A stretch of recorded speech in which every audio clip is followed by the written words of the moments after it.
And I remember him calling me into his office time after time after time and reading me the riot act. You have to do this better, you have to do that better.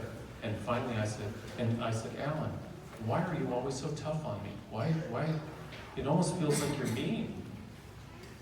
He said, you should be glad that I'm talking to you like this.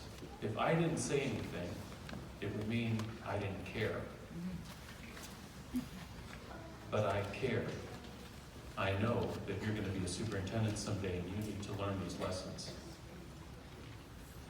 So I said, thank you very much. Could you care just a little less?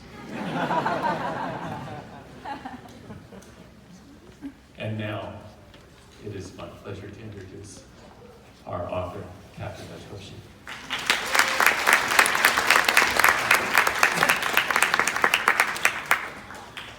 Thank you for that wonderful introduction, and I'm so excited to be here with all your smiling faces. And I wanted to talk about books and reading and stories, but also talk about choices that we make and how we can open up our minds. So life presents us with choices, and our choices over time starts defining who we are as people. And when I was growing up, my mom would volunteer at the public library, and I would wait for her, and I would flop on the ground, and I would start pulling out books, of course.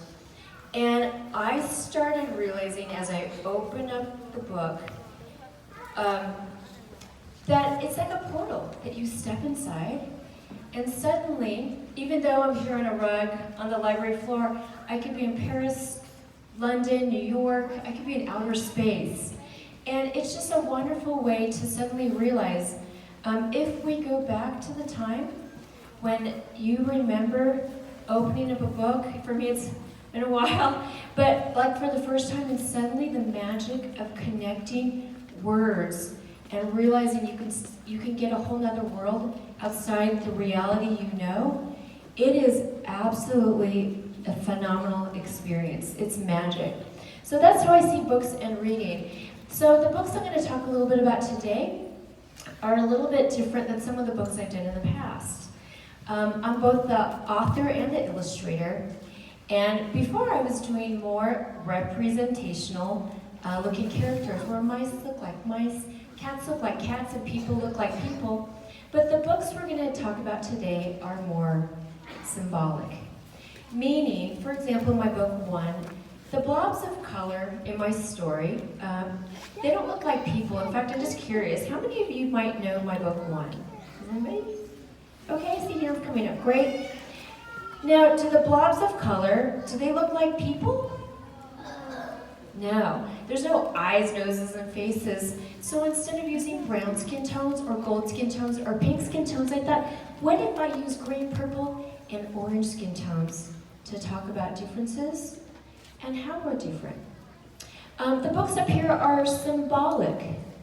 And what I do often with your kids when I go to do school visits is I play a little bit of a game, but it also shows what I'm doing with my thought process.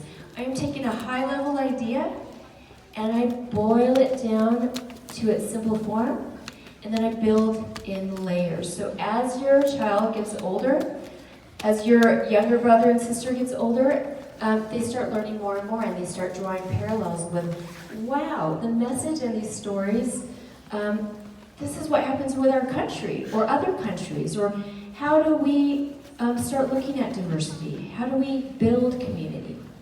So I'm going to show this.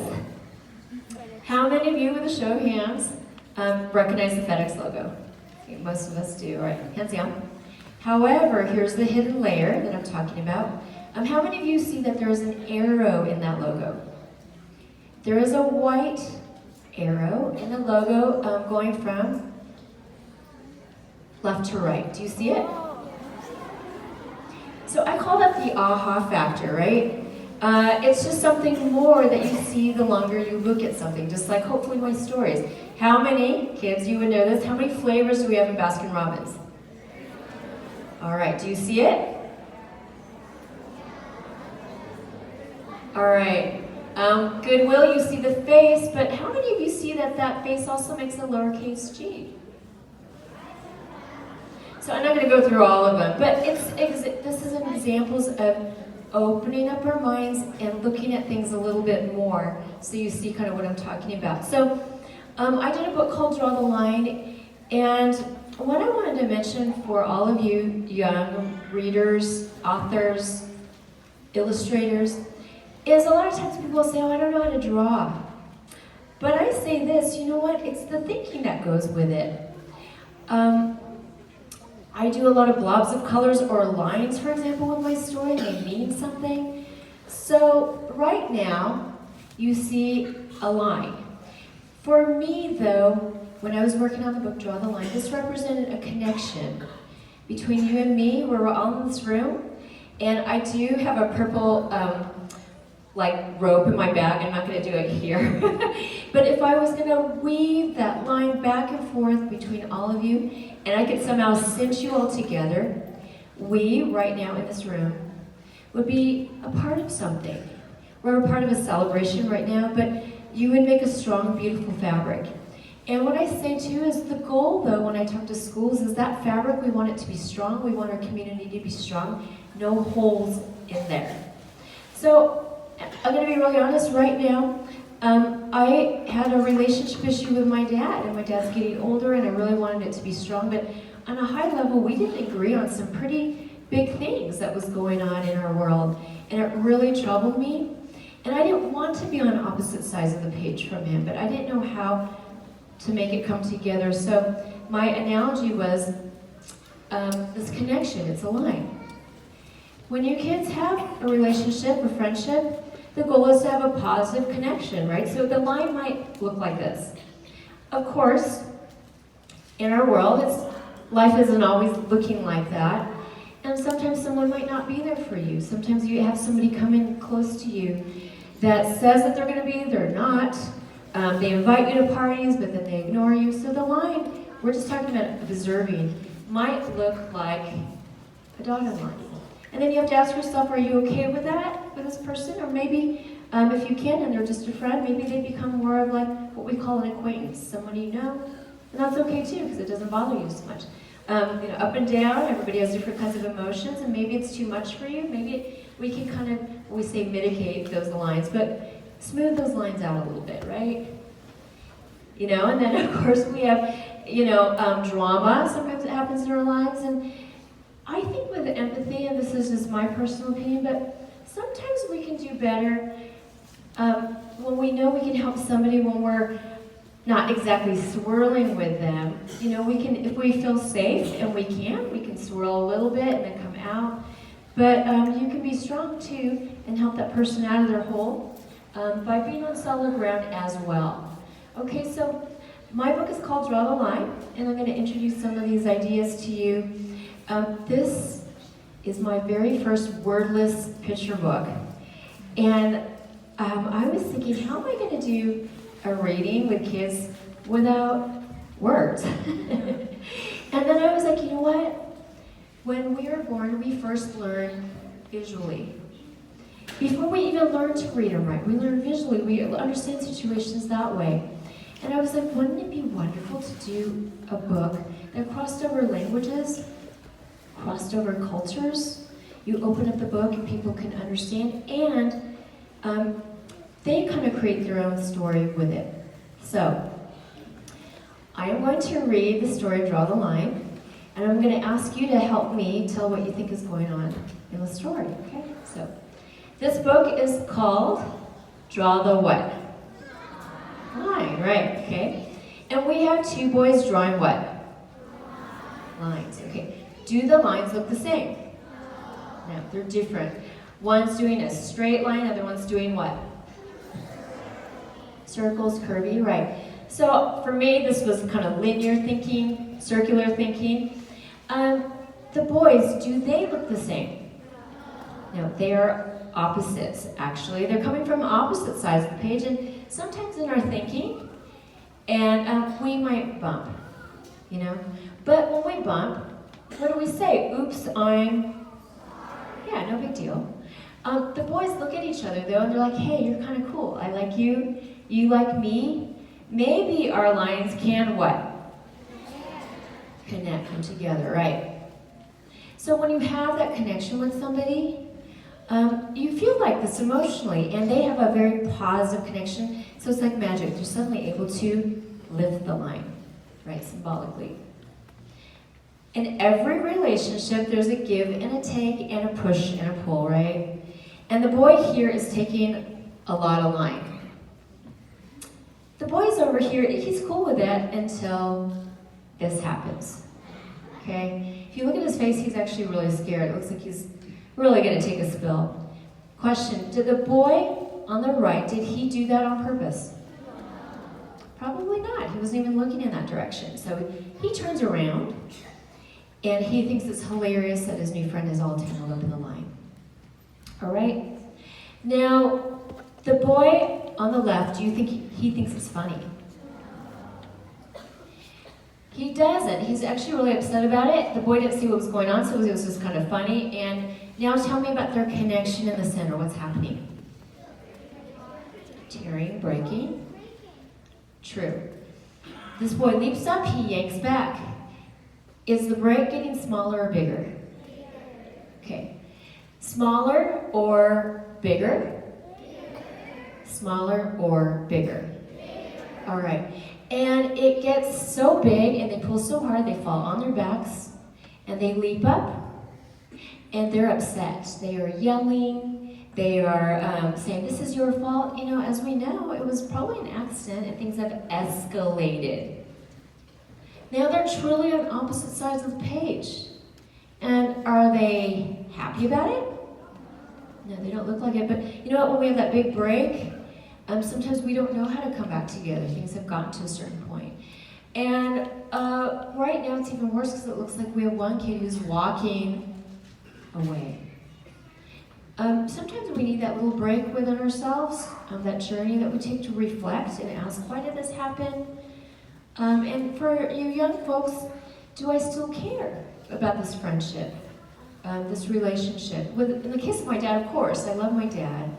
And I just had to think about some stuff, and I realized if we come from a high-level place of love, that we do care. Usually if you're upset, you care. And a lot of times you just don't know how to resolve it. So this boy is looking, thank goodness, they still have that one little connection left, right? And he's looking at it, and he realizes he can smear that line. Now, what's kind of interesting too, is notice he does not reach out from the farthest points of contention, right? Because if we do that, which we often do, we won't reach it. You need to reach where we have common ground, where our edges can still come together. And you build from that place of love, and you build out. And notice too, it's not the kid that caused the entanglement, it's sometimes the person who sees the solution, who has the bigger picture. And that's how we also have to realize that sometimes the other side, and we can be like this too, can be limited. We just don't see the solution. So he starts filling in the gap, the other boy gets engaged, and suddenly they're both on their hands and knees and they're building common ground. They're laughing together instead of at each other. Things are not so black and white. There's a lot of gray zones in life. And suddenly they're both getting their hands and knees dirty, having a little bit of fun, and they look over their shoulder and they're like, wow, look at what we've built. And the question is it a road we can travel on together? And hopefully the answer is what? Yes, and I do say hopefully, because you do need both sides to come together to make this narrative happen.